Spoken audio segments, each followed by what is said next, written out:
what do you think HR leaders need to be thinking about most in the next 12 to 24 months? So not going this 7 years this time, just 12 to 24 months. And what do you see as the biggest opportunity, and maybe what you see as the biggest concern or biggest challenge? Well, the next 12 to 18 months, could continue to be a bumpy time for the, global macroeconomic conditions. Certainly has been in tech, and, could be in many parts of our economy. I think in more challenging times, I think that's where people leadership is even more important.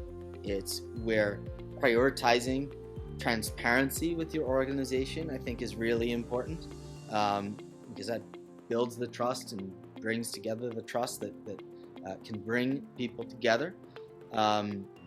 Giving people feedback on a consistent basis. I think, every company's thinking about making sure that they're operating in a really strong and efficient manner.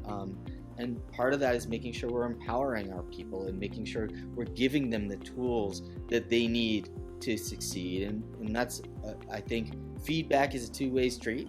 I think it's healthy part of an organization for employees to be able to ask questions of leadership and provide feedback.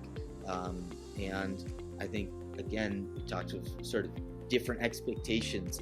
I think there's more of a rising set of expectations that people want to be able to have context and have that transparency shared with them. And even if there could be bumpy economic conditions that people are navigating, people want to know that they are navigating it with leaders who represent integrity in an organization that represents their values, and an organization that is going to continue to up-level and train and support.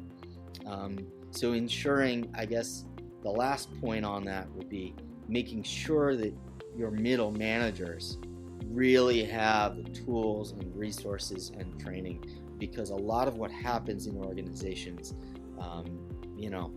people ops and finance and executives can set the strategy and at the top, but a lot of what actually happens in organizations happens on the ground with those middle managers. So making sure that you really support those managers with the tools and contexts that they need to succeed.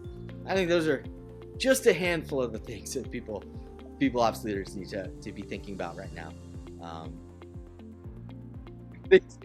They certainly do.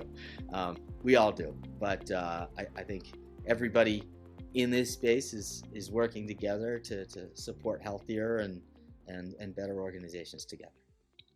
In this series, we will be speaking to a range of senior leaders who are pushing a data-driven and digital HR agenda. Make sure that you subscribe via your podcast app of choice and also via our YouTube channel for free and regular interviews with the digital HR leaders of the future.